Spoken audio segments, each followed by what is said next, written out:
Queridos alunos candidatos ao Ministério Público da União, meu nome é João Carlos, estamos aqui no nosso maravilhoso estúdio da Era Digital, na Central de Concursos, tudo isso para preparar você para detonar a nossa banca examinadora CESP.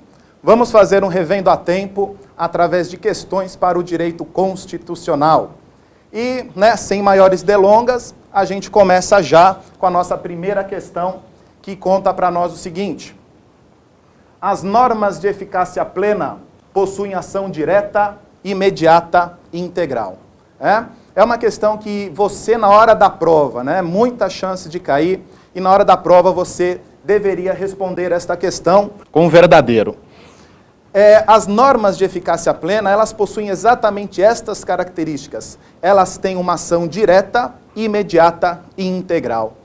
Veja a questão que caiu no último Ministério Público da União para os cargos de técnico administrativo. A banca examinadora perguntou para a gente o seguinte: as normas constitucionais de eficácia plena são de aplicação direta, imediata, mas não integral. Ora, se na questão 1 nós vimos que elas são direta, imediata e integral, é claro que na sua prova, de forma que a banca exigiu de nós, a gente seria obrigado a colocar falso nesta questão. Pois bem, tirando as normas de eficácia plena, temos também aqui a questão de número 3, que fala sobre normas de eficácia contida. E a norma de eficácia contida, ela tem uma ação direta e imediata. Só que, claro, ela pode ser reduzida.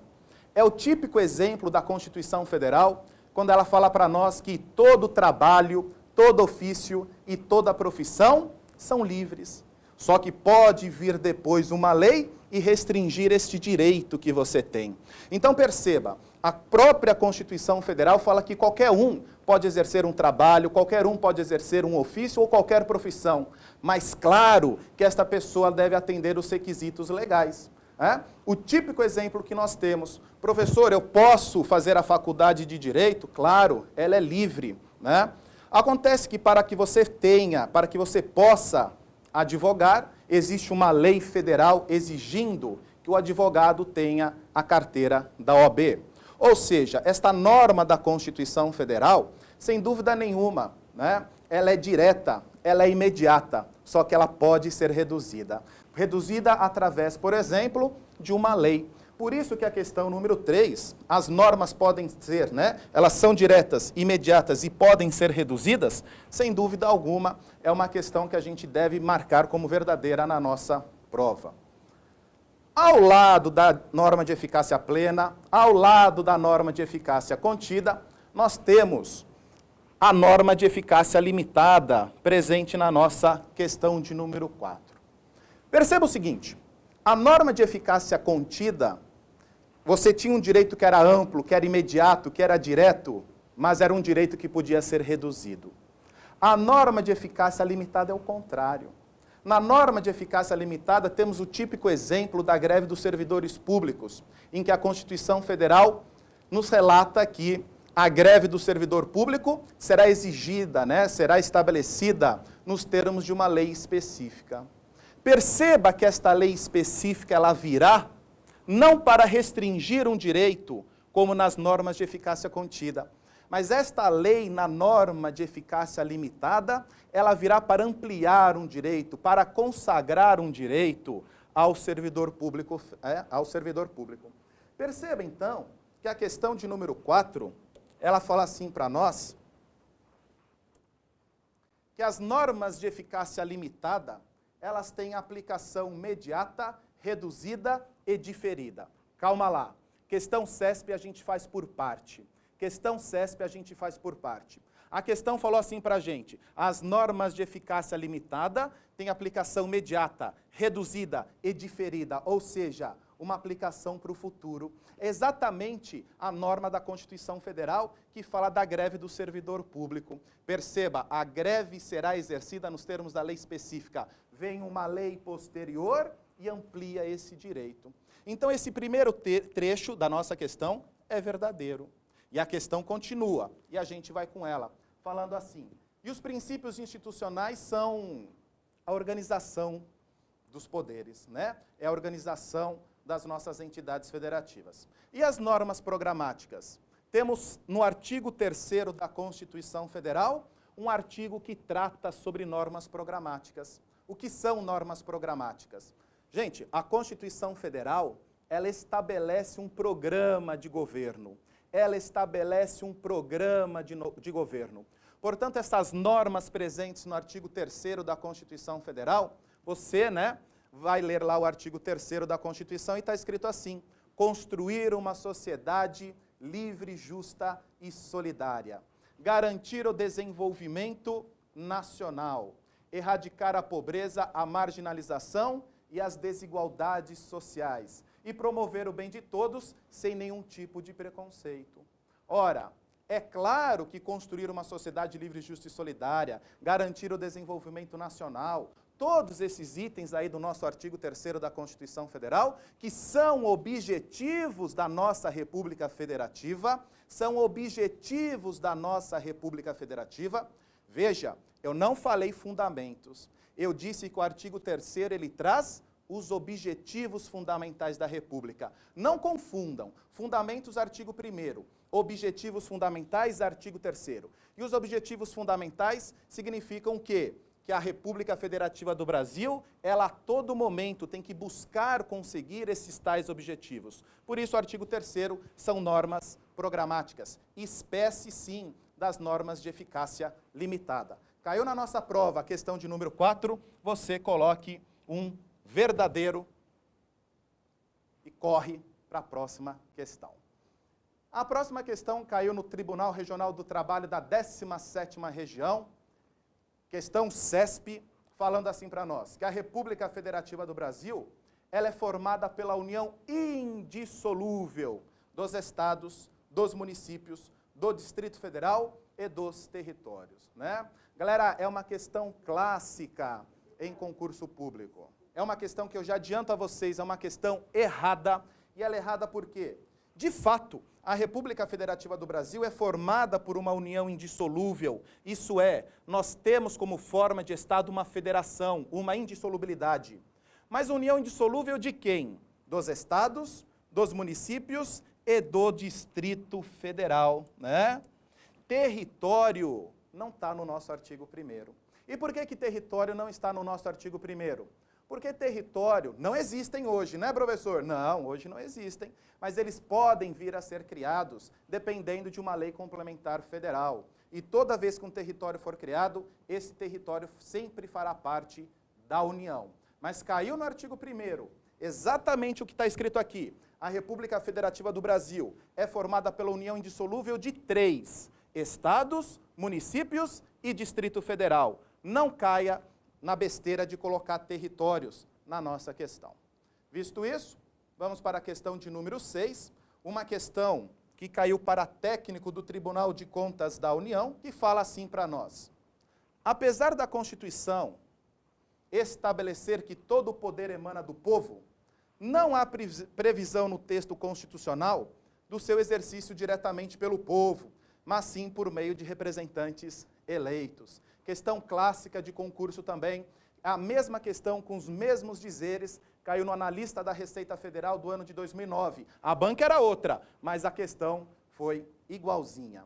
Perceba, apesar da Constituição dizer que todo o poder emana do povo, professor, todo o poder emana do povo? Sim, todo o poder emana do povo. Só que o povo tem 2 formas de exercer esse poder. Ou o povo exerce esse poder de forma indireta, através do voto, ou o povo exercerá o seu poder de forma direta, através de 3 mecanismos: plebiscito, referendo, iniciativa popular. Plebiscito, referendo, iniciativa popular. Sendo assim, o que a banca examinadora queria que você, candidato, respondesse nessa questão era que ela estava errada. Ok? Vamos para a questão de número 7, que caiu também no Tribunal Regional do Trabalho da 17ª Região, que conta para nós o seguinte: de acordo com a Constituição Federal de 88, todo o poder emana do povo, que o exerce exclusivamente por meio de representantes eleitos. Ora, candidato, já vimos na questão acima que isso é falso. Por quê, professor? Porque existem duas formas do povo exercer o poder. Ou o povo exerce o poder diretamente, plebiscito, referendo, iniciativa popular, ou o povo exercerá o seu poder através de representantes eleitos. Assim como na questão anterior, a questão de número 7 também deveria ser respondida como uma questão errada. Pois bem, né? Dando continuidade ao nosso estudo, temos a questão 8ª. Ah, professor, é uma questão que caiu para analista. Não importa, né? A mesma questão, diversas vezes, já foi cobrada para cargos de técnico. Não tem problema nenhum. Questão de número 8 fala para nós o seguinte, que a república é uma forma de Estado, né? Que a república, ela é uma forma de Estado. É mentira, é mentira. Veja, já vamos comentar concomitantemente a 9. Veja o que a 9 fala. A federação é uma forma de governo. Gente, as duas estão erradas. A banca simplesmente inverteu os conceitos. De acordo com a Constituição Federal, artigo 1º, a República Federativa do Brasil ela é formada pela união indissolúvel, federação. A nossa forma de Estado é federação. Forma de Estado, federação. Forma de governo, república. Forma de governo, república. Professor, o que a banca fez? Ela simplesmente inverteu o conceito, né? Não podemos cair nessas pegadinhas de banca examinadora. Forma de Estado, federação. Forma de governo, república. Forma de Estado, federação. Forma de governo, república. Assim sendo, vamos continuar na nossa questão de número 10, questão extremamente importante para o nosso concurso. E a questão de número 10 fala assim para a gente. São poderes da União, independentes e harmônicos entre si. 3 poderes, o legislativo, o judiciário e o executivo. Caiu na tua prova, caiu na sua prova. São poderes da União? São 3 os poderes da União. O legislativo, o executivo e o poder judiciário. Ah, professor, mas eu estou fazendo concurso para o Ministério Público e eu vou colocar na minha prova que o Ministério Público é poder. Você vai errar a questão, né? Nos termos da Constituição Federal e para a nossa prova objetiva, é isso que a gente tem que levar para a nossa prova. São 3 os poderes da União, legislativo, executivo e judiciário. E de que forma que eles se relacionam, professor? Eles se relacionam de forma independente e de forma harmônica também. Questão de número 11. Os valores sociais do trabalho e da livre iniciativa são fundamentos da República Federativa do Brasil. Perceba. Ô professor, mas qual que é a diferença dessa questão para aquela que a gente tratou sobre o artigo 3º, não é? Gente, a banca, para o cargo de técnico do Tribunal Regional do Trabalho, ela falou assim para a gente, ó. Os valores sociais do trabalho e da livre iniciativa são fundamentos. Perfeito. O que eu havia dito? Que a gente não pode confundir os fundamentos com os objetivos fundamentais, né? Como que a gente decora os fundamentos do artigo 1º? Pela inicial deles, só, si, di, va, plu. Não esquece mais, né? São 5 os fundamentos da República, são 5 os fundamentos do artigo 1º. Leva para a prova, só, si, di, va, plu. Soberania, cidadania, dignidade da pessoa humana, os valores sociais do trabalho e da livre iniciativa e o pluralismo político. Você sabendo só se di va plu do artigo 1º, você automaticamente sabe que estes não são os objetivos fundamentais. Ah, professor, mas eu quero saber uma dica para os objetivos fundamentais do artigo 3º. É o COGA, erra, promove, não é? É o COGA, erra, promove. Construir uma sociedade livre, justa e solidária, garantir o desenvolvimento nacional, erradicar a pobreza, a marginalização e reduzir as desigualdades sociais.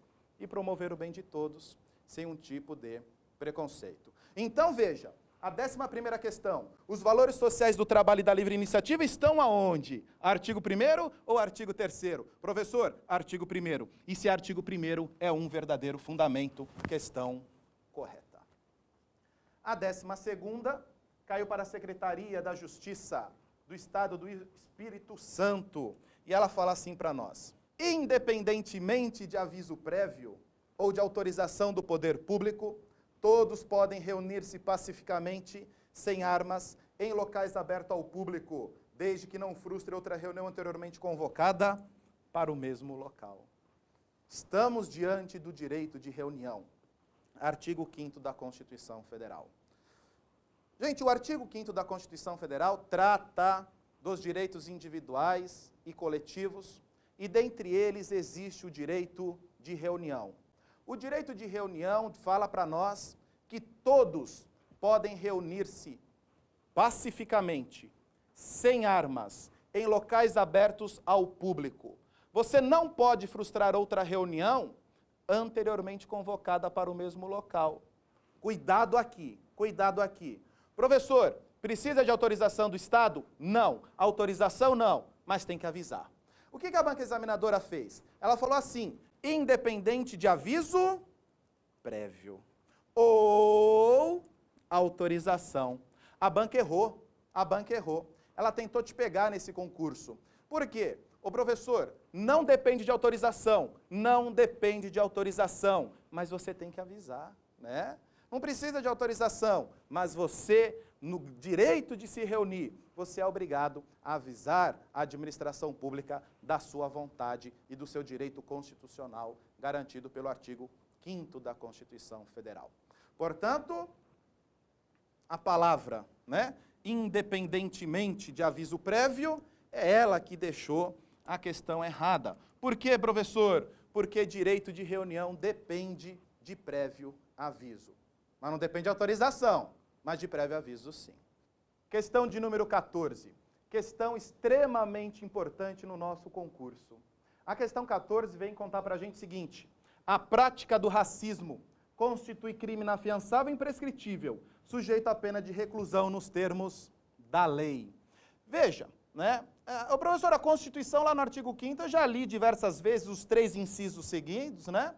Eu faço uma baita confusão com isso. O senhor não tem nenhuma dica? Galera, toda vez que você falar de racismo, grupos armados, crimes hediondos, a dica que nós temos é: leva para a tua prova o RGA contra o H3T. Ô tio, que história é essa? Que história é essa? Galerinha, veja, é o RGA H3T, é isso, é o RGA H3T, não é? RGA H3T. Você pega a Constituição Federal e você vai verificar no artigo 5º da Constituição, ô professor, o que vem a ser R? Gente, R é de racismo, R é de racismo, só que R também é de reclusão, R é de racismo e R também é de reclusão. Professor, o que vem a ser GA? Que história é essa? Grupos armados. Grupos armados. Grupos armados. Só e o H? Hediondos. H de crimes hediondos. E os 3 T's? Tráfico, tortura e terrorismo. E os 3 T's? Tráfico, tortura e terrorismo. E os 3 T's? Tráfico, tortura e terrorismo. Ah, professor, então basta saber isso? Não, né? Claro que não. E isso daí é só para a gente introduzir. Mas é muito mais fácil de decorar assim do que decorar os 3 incisos da Constituição Federal, lá do artigo 5º, que trata exatamente destes crimes. Perceba o seguinte. Galerinha, todos eles são inafiançáveis. Professor, então, se cair na minha prova assim, o racismo é crime inafiançável, é verdade? Claro que é. Professor, se cair na minha prova, a ação de grupos armados é um crime inafiançável, é verdade? Também. O tráfico, a tortura, o terrorismo são inafiançáveis? Eu não tenho dúvida que sim. Por quê? Porque todos esses que estão aqui, racismo, grupos armados, hediondos, tráfico, tortura e terrorismo, todos eles são inafiançáveis. E o grupinho de cá? Gente, o grupo de cá, o nosso RGA, além deles serem inafiançáveis, eles também são imprescritíveis. São inafiançáveis e são imprescritíveis? É isso mesmo. E a galerinha de lá? São inafiançáveis, eu já sei. São inafiançáveis. São inafiançáveis e insuscetíveis de duas coisas. São inafiançáveis e insuscetíveis de duas coisas. Insuscetível de graça, insuscetível de anistia. Voltando à nossa questão 14. A prática de racismo é crime inafiançável e imprescritível, sujeito à pena de reclusão nos termos da lei. O professor, o RGH3T, racismo, né? Racismo era inafiançável. E racismo ele também era o quê? Era imprescritível. Só que o R era de quê? Era de racismo e o R também era de reclusão. Questão verdadeira, é assim que você deveria marcar para a sua banca examinadora. Veja, a banca, numa outra oportunidade, questionando a gente sobre o mesmo assunto. Segundo a Constituição de 1988, o racismo é um crime inafiançável e imprescritível, sujeitando o infrator à pena de detenção. Ah, professor, você acabou de falar para a gente que o R era de racismo. Só que o R, a bem da verdade, ele era de duas coisas. O R era do racismo e o R era de reclusão. Nossa, professor, uma palavra mudou tudo? Muda absolutamente tudo. Por isso que essa questão que caiu, quando esta banca examinadora ainda fazia as provas da OAB de São Paulo, ela foi considerada uma questão errada. Veja a seguinte, ainda sobre o mesmo assunto, questão de número 16. Todos os crimes estão sujeitos à prescrição. Ora, RGH3T, todos eram inafiançáveis. O professor, racismo e grupos armados eram o quê? Eram imprescritíveis. Então a banca examinadora, quando fala que está sujeita à prescrição, ela queria também que você marcasse questão errada. Questão 17. A questão fala para nós, é livre a manifestação do pensamento, assim como é permitido o anonimato nos meios de comunicação que abrange as matérias jornalísticas e notícias televisivas. Gente, errado, né? É livre a manifestação do pensamento? Sem dúvida, a Constituição conta para nós que sim. Mas é permitido o anonimato? Não. Por que o anonimato a Constituição proíbe? Peraí, professor, a manifestação do pensamento é livre? Claro que é. Mas o anonimato? O anonimato é proibido. Gente, o anonimato é proibido porque ao você manifestar o seu pensamento, caso alguém tenha achado que aquilo foi ruim para si, a própria Constituição Federal garante a esta pessoa um direito de resposta proporcional ao agravo sofrido. Além do direito de resposta, a Constituição ainda garante uma indenização por danos materiais, morais e à sua imagem. Portanto, questão 17, né? Como ela fala para nós que é permitido o anonimato, isso é completamente errado. A questão de número 18 é uma questão que trata já sobre uma nacionalidade, ainda previsto ali, direito à extradição, direito de permanência no nosso território, ainda no artigo 5º da Constituição Federal. A questão 18 conta para nós que, se um brasileiro nato viajar a outro país estrangeiro e lá cometer algum crime envolvendo tráfico de drogas e voltar ao seu país de origem, caso aquele país requeira a extradição desse indivíduo, o Brasil poderá extraditá-lo. Galera, não se extradita brasileiro nato. Não se extradita brasileiro nato. Sabe, professor, eu, quando era pequeno, sempre quis ir à Disney. Nunca tive condições. Meus colegas, todos eles foram 2, 3, 4 vezes. Mas sabe, eu comecei a trabalhar, juntei dinheiro, professor, e primeira viagem, minhas férias, fui para a Disneylândia. Com o único intuito, que era matar o Mickey Mouse, né? Era matar o Mickey Mouse. Professor, eu matei o Mickey Mouse porque tudo aquilo gerou muita frustração na minha vida e eu fugi para o Brasil. Nem matando o maior símbolo do capitalismo americano, o Brasil irá te entregar. Você é um brasileiro nato? Sou, professor. Se você é um brasileiro nato, você está garantido aqui no nosso país, né? Não necessariamente que você não responderá, só que lá você, né, aqui, perdão, você não será extraditado. Tudo bem? A Constituição Federal proíbe a extradição do brasileiro nato. Questão absolutamente falsa. Questão falsa. Questão de número 19. Associação com 6 meses de Constituição pode impetrar mandado de segurança coletivo. Ah, professor, está de brincadeira que a banca pediu isso. Pede, né? Que venha a ser um mandado de segurança.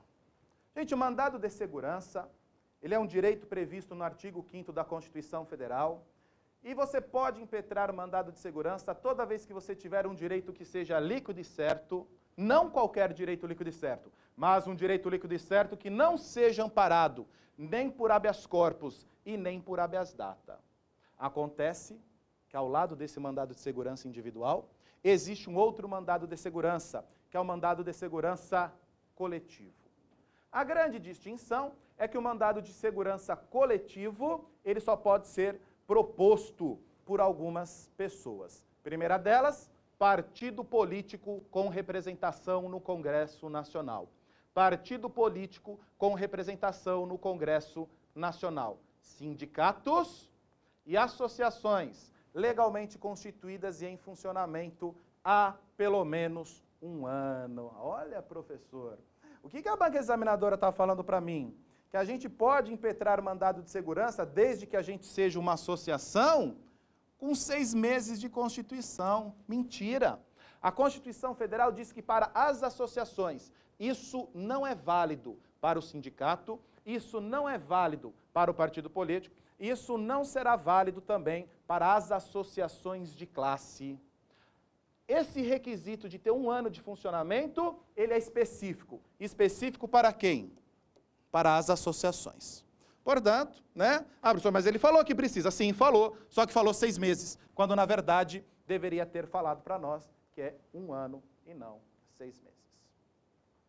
Veja, questão de número 20, agente da Polícia Federal. Nossa, professor, deve ser uma questão impossível, né? Polícia Federal, um concurso tão difícil? Galera, veja, né? Só existe questão difícil se você não estudou. Se você não conhece a matéria, se você nunca viu o assunto, a questão é impossível. A partir do momento que você estuda, a partir do momento que você toma conhecimento com aquela matéria, tudo fica muito tranquilo. Veja, para agente da Polícia Federal, concurso extremamente concorrido, extremamente difícil, o que a banca examinadora pediu para nós? Conceder-se habeas data, para assegurar o conhecimento de informação relativa à pessoa do impetrante ou a de terceiros, constante no registro de banco de dados de entidade governamental de caráter público. Professor, eu colocaria certo na minha prova. Não faça isso, né? Não faça isso. O habeas data, ele é um remédio constitucional gratuito que tem por finalidade 2 coisas. Ou ele tem por finalidade retificar, corrigir algum dado seu que esteja errado num banco de dados de órgão público, ou que ele faça às vezes. Ou então, o habeas data serve para que você tome conhecimento de informações pessoais. O habeas data não se vale para que você obtenha informações de terceiros. Não, isso é errado.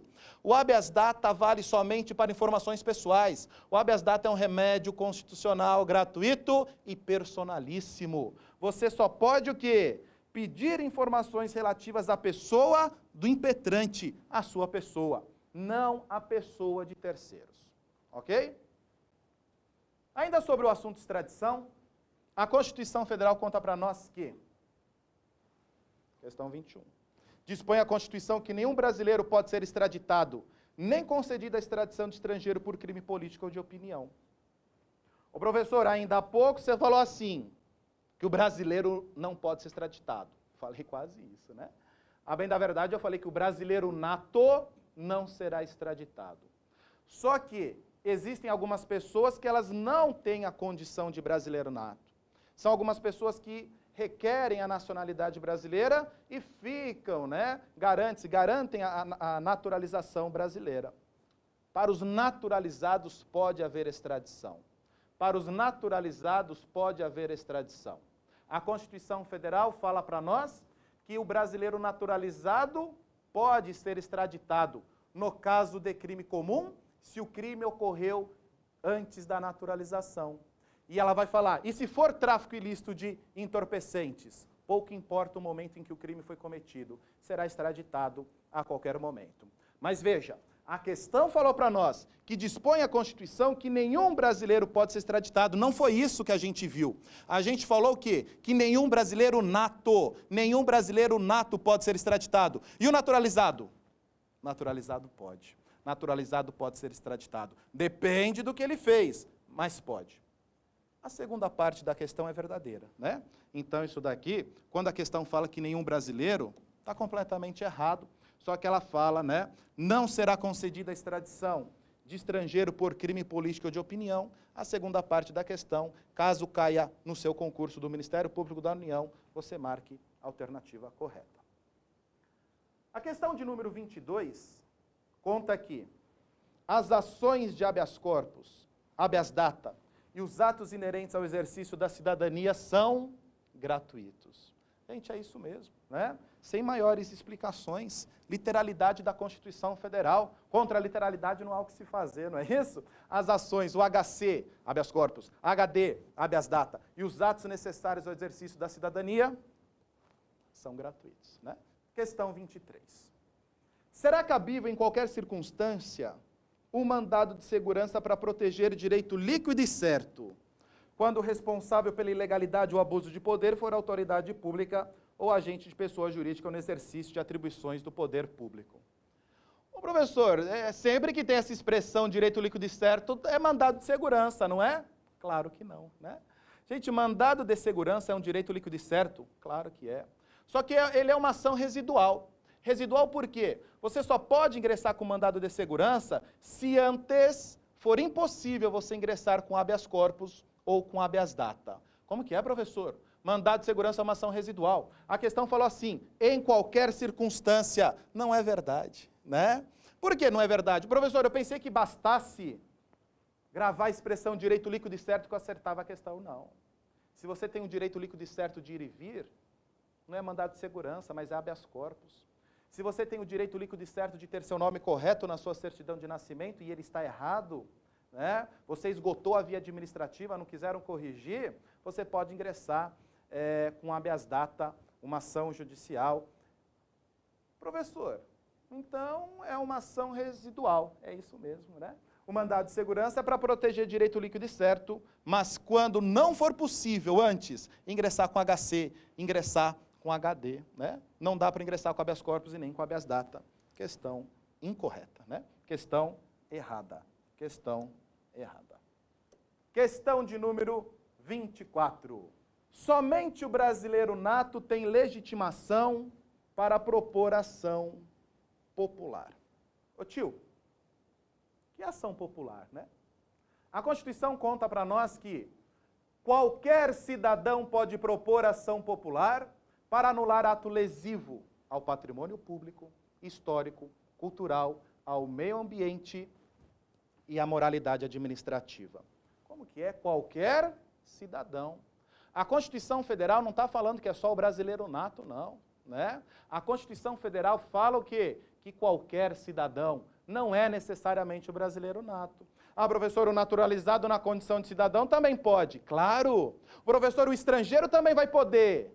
Aí não, né? A própria Constituição Federal, quando trata dos direitos políticos, ela relata que não podem se alistar eleitor os estrangeiros, né? Então, estrangeiro não tem cidadania para os direitos políticos. Então, veja, somente o brasileiro nato possui legitimidade para propor ação popular? Mentira. Se caísse na sua prova a seguinte questão, o estrangeiro tem legitimidade para propor ação popular? Mentira também. Para que você acerte essa questão, tem que cair assim. Qualquer cidadão pode propor ação popular.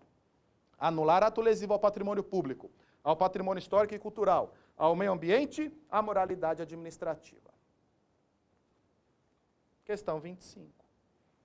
O mandado de segurança é o meio correto para determinar à administração a retificação de dados.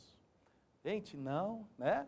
Mandado de segurança, acabamos de ver aqui de forma exaustiva o quê? Mandado de segurança é direito líquido e certo. Para retificar, para corrigir um dado seu que esteja errado, habeas data, né? O que carinhosamente a gente chama de HD, né? HC habeas corpus, HD habeas data. Questão de número 26. Gente, a questão de número 26 trata de um tema extremamente importante, um tema chamado improbidade administrativa. A Constituição Federal, ela determina algumas consequências para quem comete improbidade administrativa. Claro que ela não vai tão profundamente quanto a Lei de Improbidade Administrativa, 8429 de 1992. Mas a Constituição Federal, ela determina. Ô professor, o sujeito condenado por improbidade administrativa, quais as penalidades que ele sofre? A primeira penalidade que ele sofre é a perda da função pública. É a perda da função pública. A segunda penalidade é a suspensão dos direitos políticos. Cuidado! Professor, e se a banca inverter na hora da prova? Você errou, né? Se a banca inverte e você cai na da banca, você errou uma questão. E além de errar uma questão, a banca vai desconsiderar de você outra que você tinha acertado. Então toma cuidado com isso. Improbidade administrativa, perda da função pública, mas suspensão dos direitos políticos. Perda da função pública, mas suspensão dos direitos políticos. Perda da função pública, mas suspensão dos direitos políticos. E além desses dois, indisponibilidade dos seus bens, ressarcimento ao erário, e você ainda poderá sofrer uma ação penal. Professor, quais são mesmo, então? Perda da função, suspensão dos direitos políticos, indisponibilidade dos bens, ressarcimento ao erário, sem prejuízo de uma ação penal cabível. Vamos ver a questão? Questão 26. É vedado ao condenado por improbidade a perda de direitos políticos, enquanto perdurarem os efeitos da decisão judicial à propositura de ação popular, né? É vedado ao condenado por improbidade administrativa com a perda dos direitos políticos? Professor, né? Como assim? Se a pessoa tem o direito político dela perdido, ela perde a condição de cidadão. Professor, não pode propor ação popular, não. Claro, ação popular você precisa ser cidadão, só que olha a nossa banca examinadora, né? Gente, a nossa banca examinadora falou o quê? Perda dos direitos políticos. Não é isso, não. A improbidade administrativa, ela não gera uma perda de direito político. A improbidade administrativa gera a perda da função pública. E ela gera o quê? Uma suspensão dos direitos políticos. Veja como a banca te encanta, né? Veja como a banca te seduz. E ela faz isso para te prejudicar. Veja, não é perda. Seria o quê? É suspensão. Não existe perda de direito político para quem é condenado pelo ato de improbidade administrativa. Veja a questão de número 27. Somente por decisão judicial transitada em julgada, as associações podem ser compulsoriamente dissolvidas. Gente, o direito de associação fala assim pra gente, né? A associação deve ter caráter lícito. A associação deve ter caráter lícito.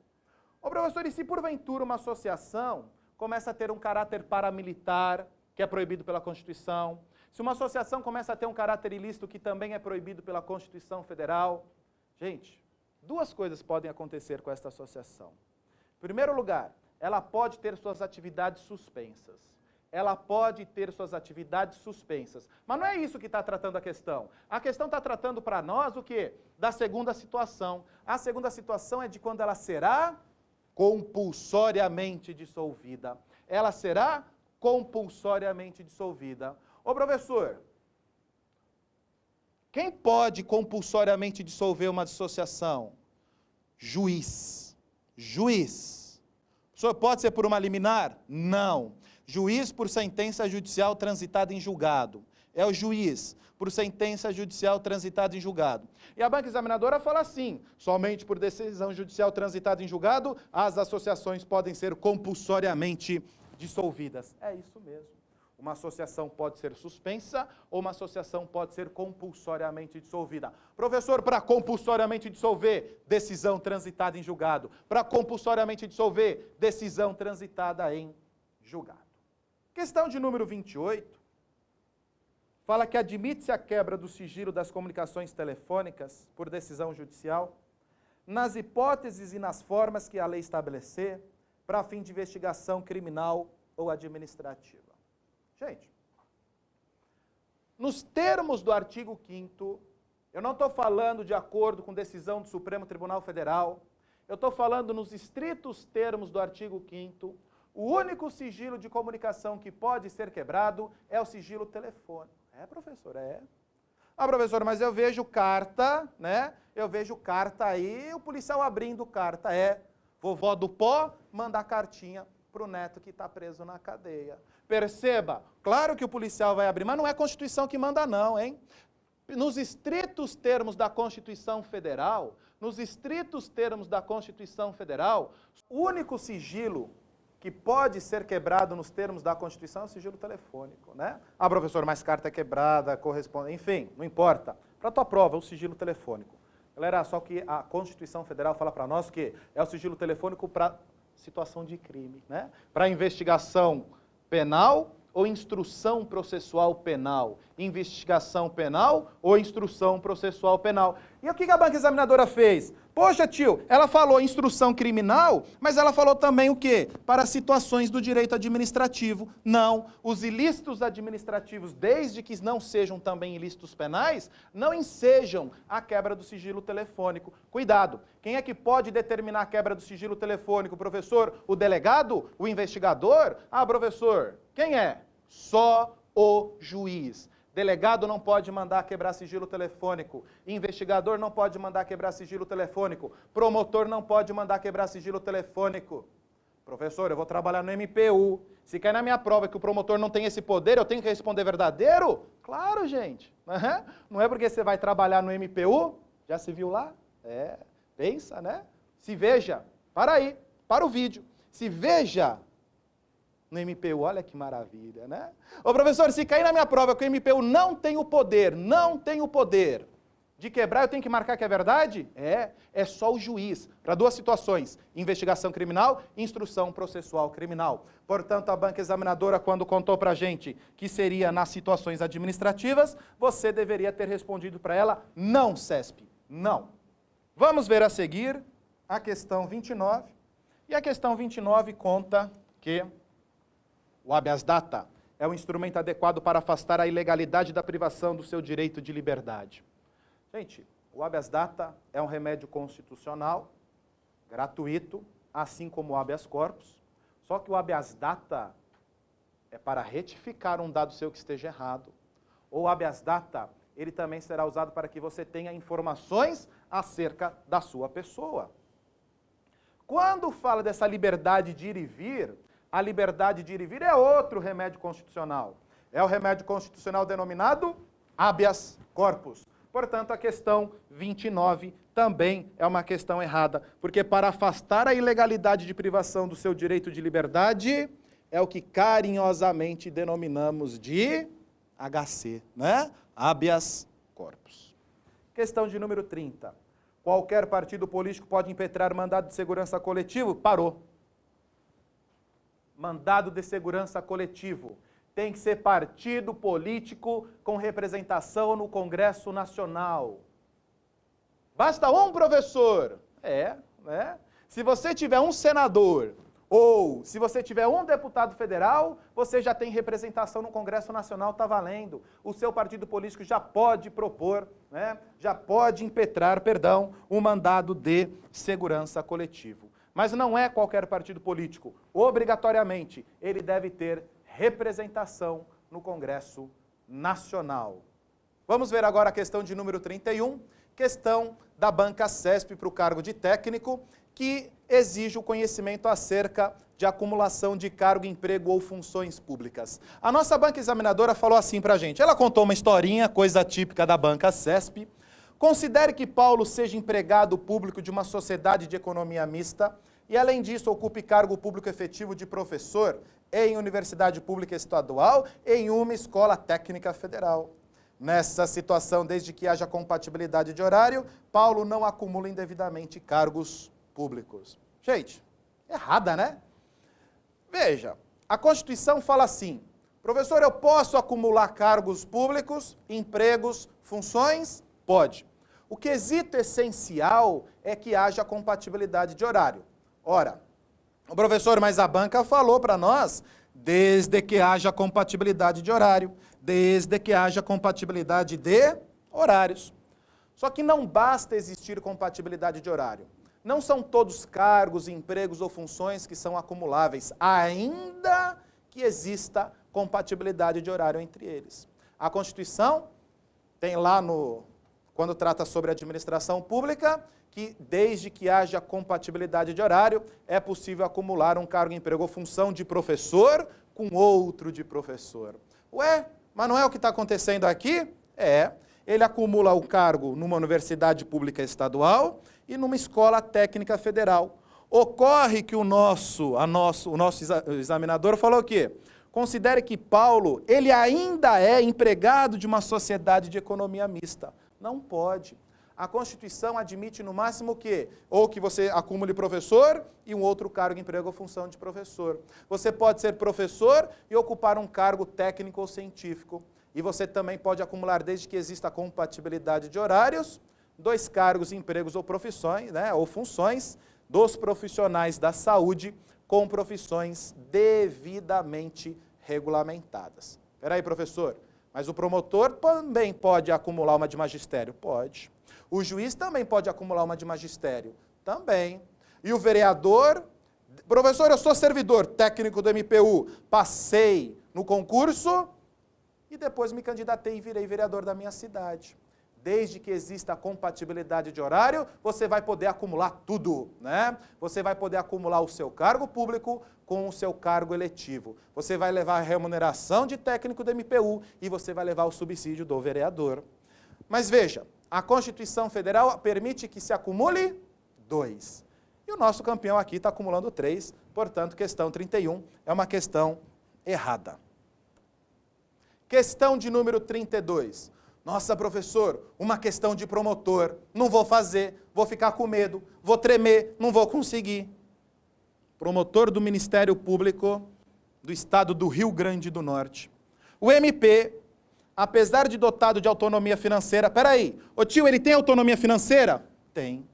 Não é obrigado a elaborar a sua proposta orçamentária dentro dos limites estabelecidos na LDO. Mentira, né? Galera, a LDO, a Lei de Diretrizes Orçamentárias, ela é uma lei do orçamento. E a Constituição Federal fala justamente o contrário, né? Gente, não existe despesa que não tenha dotação prévia.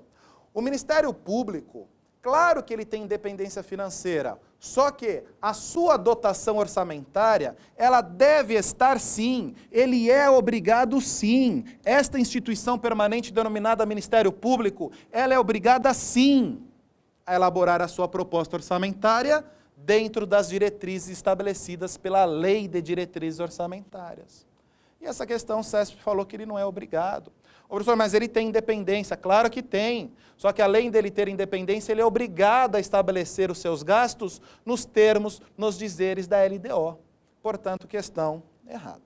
33. Segundo a Constituição Federal, o Ministério Público Brasileiro compreende apenas o Ministério Público Federal e o Ministério Público dos Estados e do Distrito Federal. Gente, não é assim, né? O Ministério Público, ele é uno, O Ministério Público, ele é um só. Ah, professor, mas por que existe divisão que eu estudei? Gente, para melhor administrar as funções institucionais do próprio Ministério Público. Mas o Ministério Público, ele é uno, ele é indivisível. Né? O Ministério Público é uno, é um único Ministério Público. Ele é formado pelo Ministério Público dos Estados, que tem como chefe o Procurador-Geral de Justiça, né? E que fica por 2 anos nesse cargo, permitida uma recondução. Temos também o Ministério Público da União, mas cuidado, o Ministério Público da União ele é um gênero. O Ministério Público da União ele é um gênero que compreende outros ministérios, né? Espécies de Ministério Público. O Ministério Público da União é ele que compreende o federal, né? Ou seja, o Ministério Público Federal ele está contido no Ministério Público da União.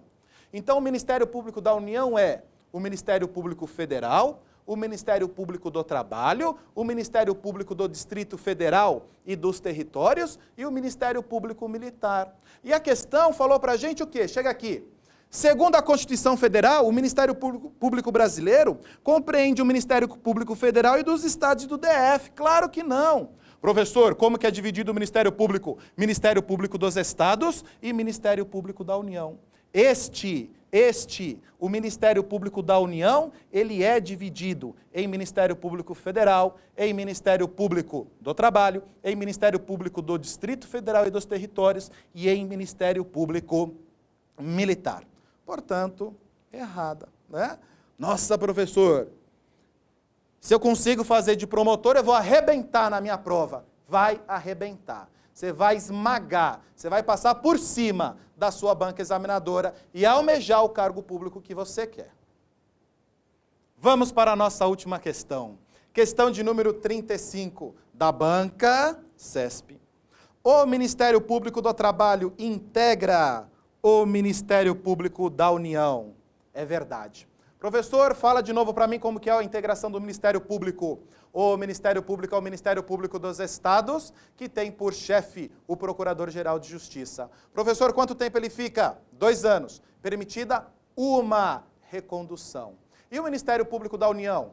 O Ministério Público da União é um gênero, né? Que é composto pelo Ministério Público Federal, o Ministério Público do Trabalho, o Ministério Público do Distrito Federal e dos Territórios e o Ministério Público Militar. Quem é o chefe? Procurador-Geral da República. Procurador-Geral da República. Professor, ele fica 2 anos também, né? É. Permitida a recondução. Espera aí, professor. Procurador-Geral da Justiça, chefe do Ministério Público dos Estados. É. 2 anos. Permitida uma recondução. Uma recondução. Ministério Público da União, quem é o chefe? Procurador-Geral da República. Permitida a recondução. Tio, pode ficar por 2? Pode. Mais 2? Pode. Mais 2? Pode. Mais 2? Pode. Né? Desde que o presidente, e depois de uma aprovação pelo Senado Federal, por maioria absoluta, desde que ele tenha idade mínima de 35 anos, é possível que ele seja Procurador-Geral da República. Né? É permitida a recondução.